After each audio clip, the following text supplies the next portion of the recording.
This episode from the life of Sherlock Holmes will be transmitted to our men and women overseas by shortwave and through the worldwide facilities of the Armed Forces Radio Service. Petri Wine brings you Basil Rathbone and Nigel Bruce in the new adventures of Sherlock Holmes.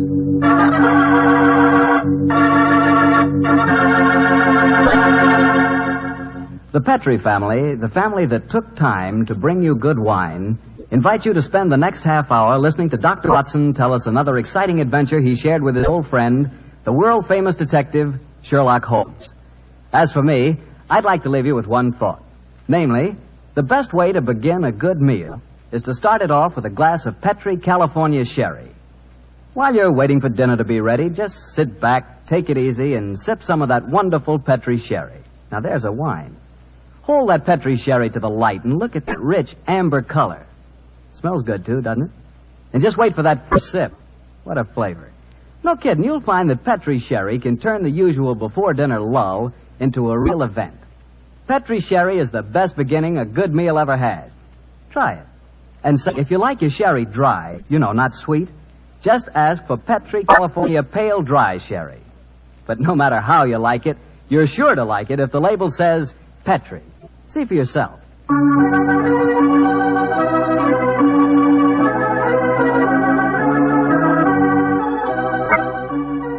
And now for the weekly visit with our good friend and host, Dr. Watson.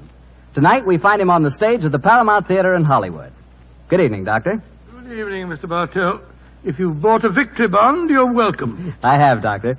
Now, what's the recipe for tonight's new Sherlock Holmes adventure? Well, now, see. Take equal parts of beautiful English countryside and black villainy. Mix them, add a dash of romance, a sprinkling of danger, season well with the usual theatrical condiments, and you have the case of the accidental murderess. Sounds like a tasty dish.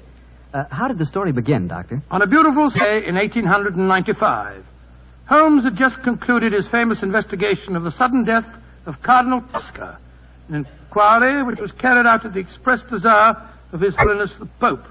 And in consequence, the great man felt that a couple of weeks' rest in the heart of Warwickshire would be a pleasant change after our rather strenuous adventures in Italy.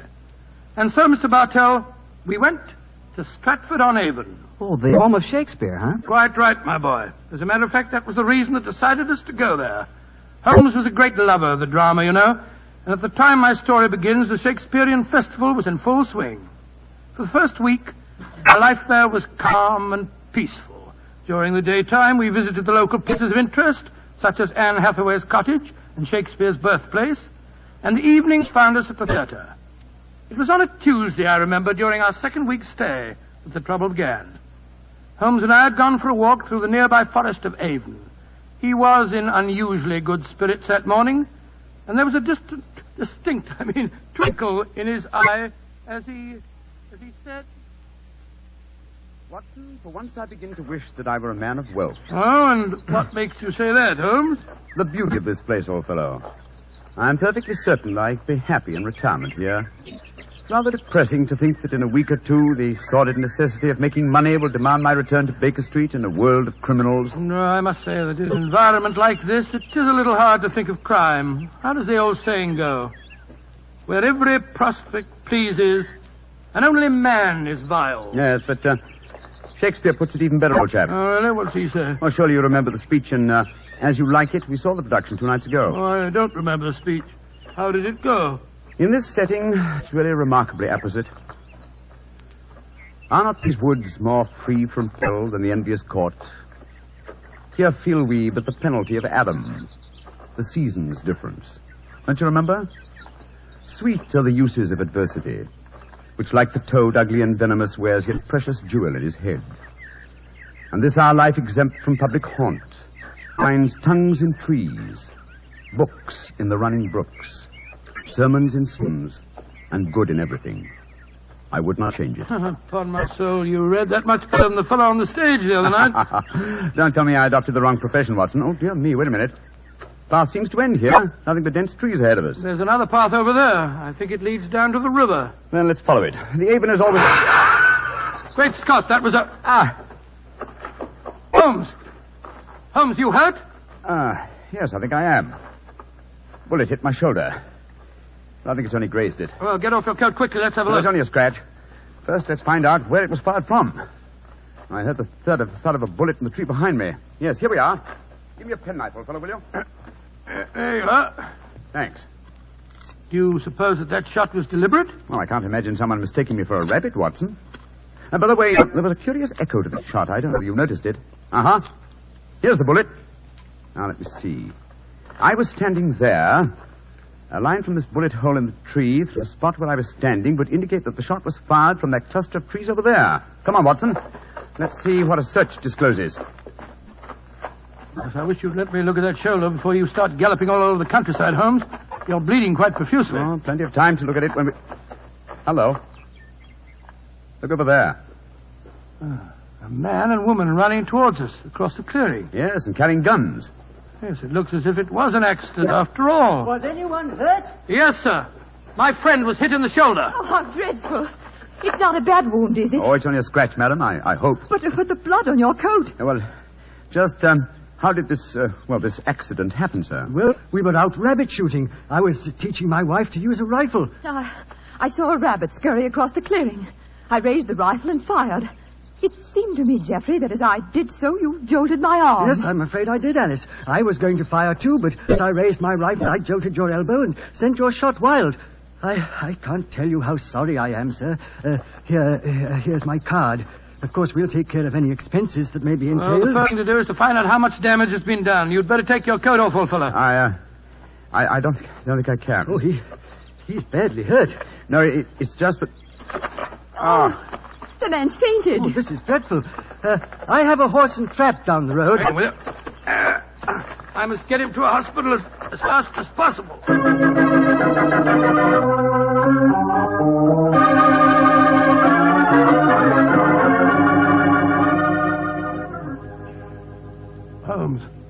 Holmes, you feeling any better?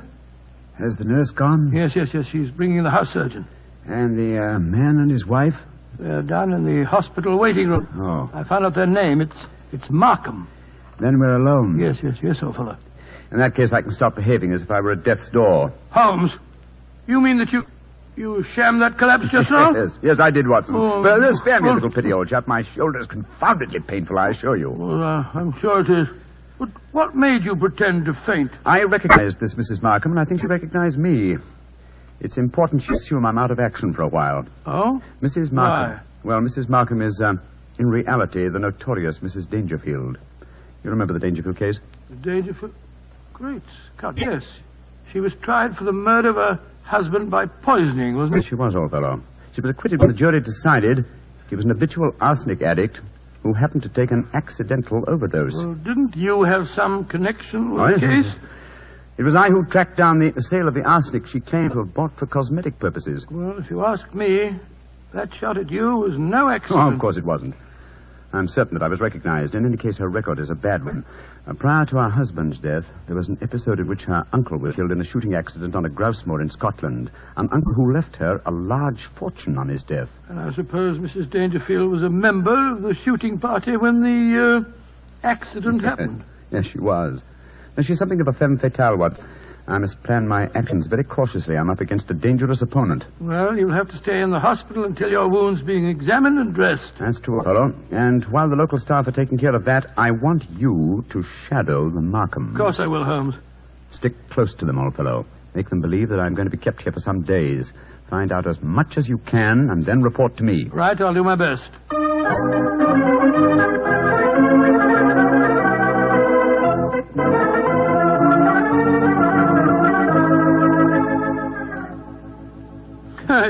It's awfully kind of you, Mrs. Markham, to insist on having me back to your house for lunch.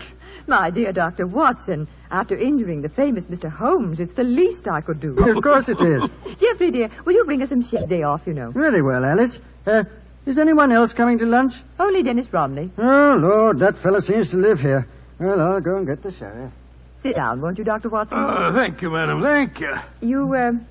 You say that you think Mr. Holmes will be in the hospital for some days? I'm afraid so. The wound wasn't serious. He lost quite a bit of blood. Oh, I feel perfectly dreadful about it. Well, you mustn't blame yourself too much, madam. It was an accident. Yes, but I might so easily have killed him. Well, you haven't, and that's all that matters. Did you say that Dennis Romney was coming to lunch? Is that the actor fellow from the Memorial Theatre? Yes. Have you seen him on the stage? Yes, several times. Holmes and I have been going to the festival regularly since we came down here. A fine actor, isn't he? A shame they give him such poor parts. Well, it was really good. Imagine them letting that frightful Basil Grant play Hamlet last night. Dennis only played Laertes. Dennis is 3 times a better actor. I suppose he is. He's coaching me in acting. Oh, coaching you? Really? Yes, he thinks that I may be able to get small parts here next season. I've always had a great urge to go on the stage, but no one's ever encouraged me before. Oh, here's Geoffrey. This sherry's rather special, Doctor. Jerez de la Frontiere, only a few bottles left. Oh, that's very nice of you, sir. Oh, that must be Dennis. I'll go let him in. We might as well have a drink. You'll find it'll help making this actor fellow more tolerable. I take it, Mr. Markham, that you're not an admirer of Mr. Dennis Romney's. Can't bear him. He's always quoting Shakespeare and behaving generally as if he were another Irving. He's got Alice completely fooled. Here's a glass, Doctor. Oh, thank you, sir, thank you. Dennis, I want to introduce you to Dr. Watson. How do you do, Mr. Romney? How do you do, sir? Hello, Geoffrey. Want a glass of sherry? Thanks. That'd be very nice. Are you a disciple of the theatre, Dr. Watson? Well, hardly a disciple, sir, but I've been attending the festival during the last week. I enjoyed your performances immensely, if I may say so. Oh, you may say so, Doctor. Here's your sherry, Dennis. Oh, don't be crotchety, Geoffrey. And please remember that Dennis is our guest. Oh, it's all right, Alice. I know that Geoffrey's bark is a good deal worse than his bite. And what play are you appearing in tonight, Mr. Romney? King Lear. I shall once again portray the thankless role of the King of France. Well, that incredibly bad actor, Basil Grant, tears a multitude of passions to tatters in his rendition of Lear. Oh, horrible, horrible, most horrible. I thought his Hamlet was atrocious last night. Wasn't it? When he came to his final line, the rest is silence, was as much as I could do to prevent cheering. I felt rather the same way when you were killed in the duel, Dennis. Oh, Geoffrey, you're being intolerably rude. Why don't you take Dr. Watson upstairs and show him your butterfly collection? Then at least you'll know what you're talking about. Are you interested in butterflies, Doctor? I have quite a rare collection. Oh, really? I'd like to see them very much. Come on, then. I think we've just got time before lunch. Try and bring yourself down to a few better manners, Geoffrey, dear. I'm really quite an easygoing man, Doctor, but the arrogance of that fellow Romney infuriates Well, me. I must say he does seem to have rather a good opinion of himself. Don't put too much weight on that balcony rail. It's absolutely full of wormholes. Part of the attraction of an old house, my wife tells me. But I regard it as confoundedly dangerous.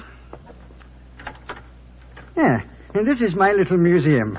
In these cases, I think you'll find some of the finest specimens of Lepidoptera you've ever seen. It's my hobby, and I may say that, with the exception of the Natural History Museum, I doubt if you'll find a finer collection. It must have taken you years to collect them. It has. Many years, many disappointments, and a great deal of patience. Look at this fella. He's my prize specimen, a North American monarch. North American monarch. Beautiful, Yeah, beautiful. isn't he? And this is an admiral. Yes, of course I know Fairly him. rare. And this is a perfect bee-hawk moth. Bee-hawk and moth. here's an emperor. Ever see more exquisite markings? Well, never. Tell me, Mr. Markham, when you captured a butterfly, how'd you kill it without marking it in any way? With poison. Oh? What poison? Cyanide. Not arsenic? You heard me say cyanide, Doctor. The only reason I mention it is that a friend of mine collected butterflies once, and I'm certain that he always used arsenic to kill them. Why'd you keep talking of arsenic? You're trying to hint at something. No, my dear fellow. I was just curious, that's all. Yes. Trifle too curious, perhaps. There's the luncheon gong. Let's go downstairs again. I shall say, we? old man, I didn't mean to offend you. Oh, of course you didn't. But my nerves are a little on edge today. Must be that accident to your friend that's upset him. I really must get that balcony rail mended. Shh. What is it, sir? My wife. And young Ronnie. They're going to lunch. Listen. Darling, why won't he understand? How can you expect it to Dennis? Geoffrey has no imagination. He's never understood me. Well, Doctor, they say that listeners never hear good of themselves. You know, sometimes I wonder if my wife wouldn't like me out of the way. Let's go down to lunch, shall we?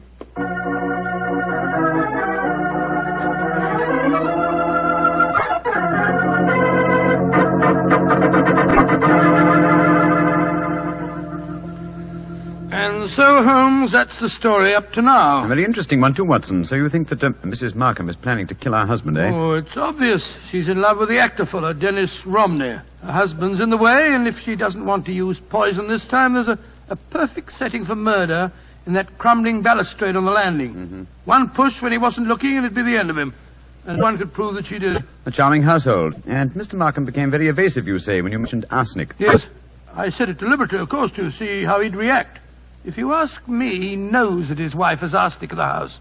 He was trying to protect her. You've exerted your charm sufficiently to arrange to see them again, I trust. Well, yes, as a matter of fact, I have. They're taking a picnic tea and going boating on the Avon this afternoon. They asked me to join them. Of course, I agreed. I just rushed back here to the hospital to report to you first. You've done splendidly, Watson, splendidly. Oh, thanks so much, Owen. But I've been so busy telling you what I've found out that I haven't asked you about you. How are you feeling? Oh, I'm fine, old fellow, fine. What did the house surgeon discover? A very interesting fact. Look in the drawer beside my bed, will you? Great Scott, it's a bullet. A bullet that the house surgeon removed from my shoulder. But we found a bullet in the tree also. Precisely.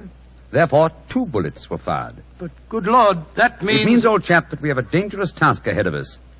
Not to solve a murder, but to prevent one.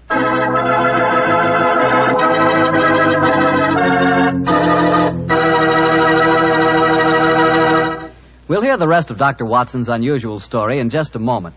Meanwhile, I'd like to remind you that good cooking becomes wonderful cooking if you serve your good food with a Petri wine.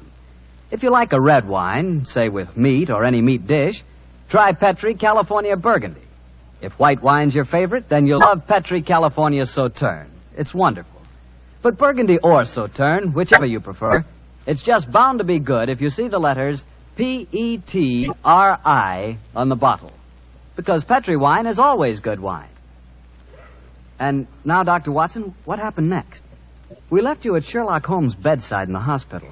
Did the picnic with Mr. and Mrs. Markham prove an exciting one? No, it was rather unpleasant, as a matter of fact. The 3 of them kept squabbling all the time, and just as we were coming home, something unforeseen occurred. Mr. Markham fell into the river. Well, pardon the old question, Doctor, but did he fall or was he pushed? It was hard for me to say. I had my back to him when he fell. Of course, we fished him out and rattled him back home in a trap as fast as we could. He changed his clothes at once, and as we sat around the fire a little later, I could see that he caught a chill. In fact, I recommended that he go to bed and stay there. Mrs. Markham agreed with me. Geoffrey, dear, I do wish you'd follow Dr. Watson's advice and go to bed. For the 5th time, Alice, I will not go to bed. I'm perfectly all right. No, it's no thanks to you and Dennis. What do you mean by that remark, Geoffrey? You know perfectly well what I mean. It wasn't an accident that I fell in the river just now. One of you 2 pushed me when I was struggling with the punt pole in the long reeds. Geoffrey, you're talking rubbish. Am I? You were in the boat, Dr. Watson. Didn't you, sir? No, I didn't, sir. My back was turned to you when you fell in. Well, then we'll call it an accident.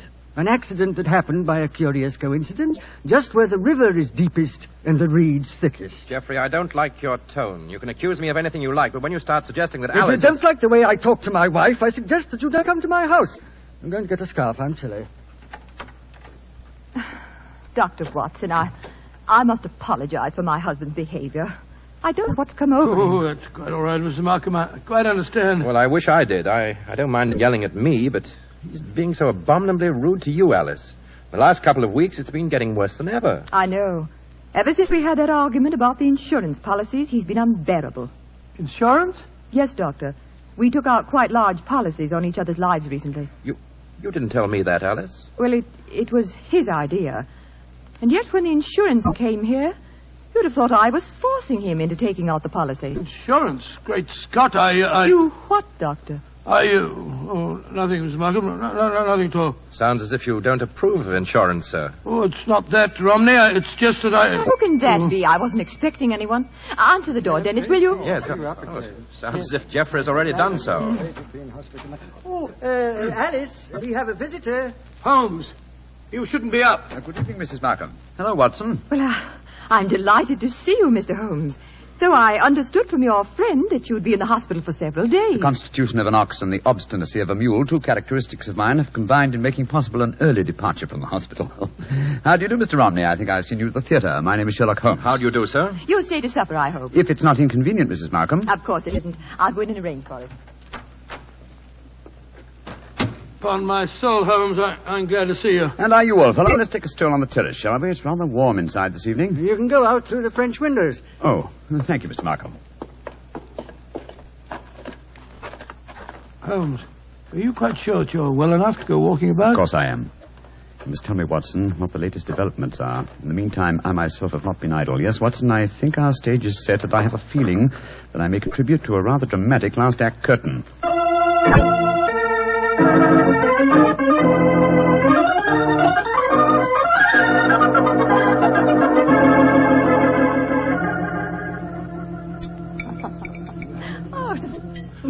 A delightful meal, Mrs. Markham. Oh, thank you, Doctor. Mr. Holmes, you're not eating very much. My appetite is a trifle jaded. The mental fencing that we have indulged in during the meal has been somewhat disturbing. I don't understand you. Oh, come now, madam. I know that you were once Mrs. Dangerfield, and you know that I know it. Why keep up the pretense any longer? Very well, Mr. Holmes. But we needn't converse in lowered voices. I'm sure that you've told Dr. Watson whatever there is to know, and perhaps more. I admire your courage, madam. Geoffrey, Dennis. Yes, Ellen. I want you to listen to this. Mr. Sherlock Holmes knows that I was once Mrs. Dangerfield. He's apparently under the impression that this is a dark secret of mine. Mr. Holmes, Geoffrey knew and loved me before I ever married Mr. Dangerfield. Of course I did, Holmes. He stood by me during the horrible trial after my first husband's death, and I told Dennis about the whole miserable business months ago. So I really don't see that you've uncovered any great secret. Not yet, Mrs. Markham, but I have a feeling that it's only a matter of moments. So you haven't got any secrets from Dennis either, eh? There's no need to shout, Geoffrey. There's no need for Dennis to be in my house. Get out, Romney, and stay out. This business between you and Alice has gone far enough. I'll go when Alice tells me to. Well, if you won't go, then I'm not going to sit here. I'm going upstairs. You're shaking like a leaf, sir. You've got a fever. Don't you think you'd better go to bed? Mind your own business. Leave me alone. Mrs. Markham, I really think you should persuade your husband to go upstairs and lie down. Don't worry, Mr. Holmes. I know how to handle him. I'll take him up. Put an arm around my shoulder, Geoffrey. Come along. We should follow them, Holmes. They have to pass that crumbling banister on the landing. With him in that state, she might try to... What are you suggesting, Doctor? Come and watch. Both of you. We can observe them both from the foot of the stairs here. They're on the landing. She's on the outside. Look. Markham stumbled against her. He's pushed her against the railings. Look out! Come on, up the stairs.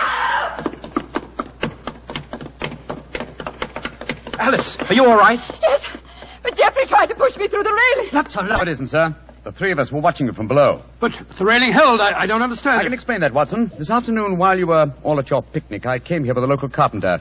You had informed me, old fellow, that it was the maid's day off, and I took the liberty of reinforcing that decaying woodwork. What the blazes do you think you've been up to, Holmes? Preventing murder, sir, and finding the true solution to the Dangerfield case. What do you mean, Mr. Holmes? The true solution? Surely it's obvious to you, Mrs. Markham. You have told us that your present husband loved you before you married Mr. Dangerfield. It was he who accidentally killed your uncle so that you might inherit a fortune. It was he who accidentally gave your first husband an overdose of arsenic. Arsenic that he obtained for the purpose of destroying butterflies. Yes, and it was he who tried to send you to your death by pushing you through those railings. And all the time, Mrs. Markham, I thought that you were the potential murderer. You fellows have got hold of the wrong end of the stick. All I've been trying to do is to... My wife was a murderess. Geoffrey, how can you say that? Markham, it's weird. Just a moment, Mr. Romney. I'm not through with him yet. This talk is all very dramatic, Mr. Holmes, but I wonder how you're going to be able to prove it. Dr. Watson, Mr. Romney, and I will testify to the attempt that you've just made on Mrs. Markham's life. Yes, and what about the attempt on your life, Holmes? Obviously, it was Markham who fired at you in the woods. But my wife has already admitted firing the shot. True, sir. But 2 shots were fired. The one that your wife fired, we found in the tree. The one that you fired was extracted from my shoulder in the hospital. Then the 2 shots were fired simultaneously. You remember, Watson, that I commented at the time on a curious echo. Mrs. Markham told us that her arm was jolted as she pulled the trigger. That was when the other rifle was fired. Mr. Markham didn't want me on the scene when he staged his latest accident, and so he tried to kill me. What kind of a devil have I been living with all these years? I think I'm going to kill you, Markham. Don't come near me. Keep him away from me. Leave him to the law courts, Mr. Romney. British justice may be slow, as indeed it was in the Dangerfield case, but in the long run it is sure. Find that out, Mr. Markham, on the gallows.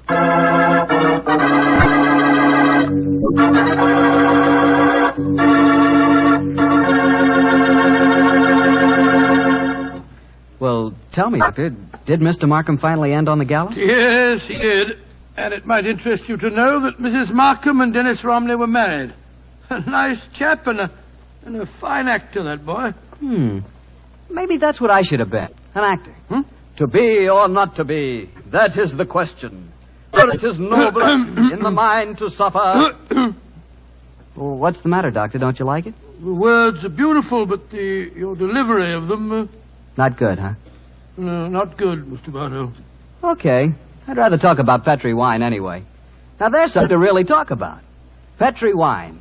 A wine with generations of winemaking behind it. That's a fact, you know. The Petri family started making Petri wine generations ago. Well, way back in the 1800s.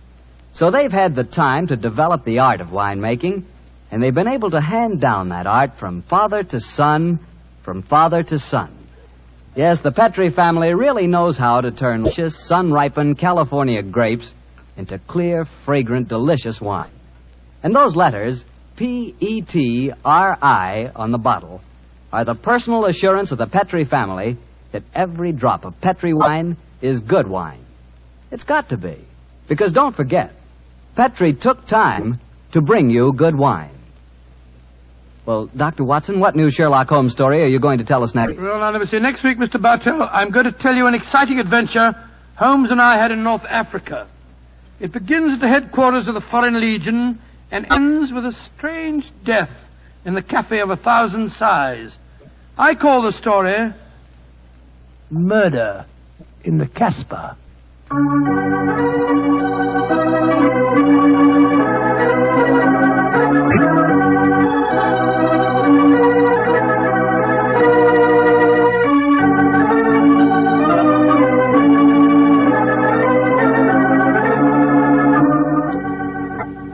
Tonight's Sherlock Holmes adventure is written by Dennis Green and Anthony Boucher and was suggested by an incident in the Sir Arthur Conan Doyle story, The Adventure of Black Peter. Music is by Dean Fosler. Mr. Rathbone appears through the courtesy of Metro-Goldwyn-Mayer and Mr. Bruce through the courtesy of Universal Pictures, where they are now starring in the Sherlock Holmes series.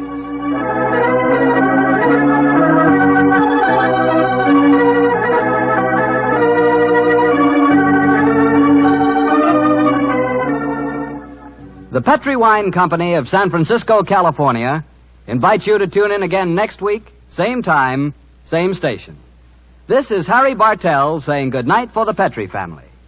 This program originated in the Paramount Theater in Hollywood for an audience of Victory Bond buyers.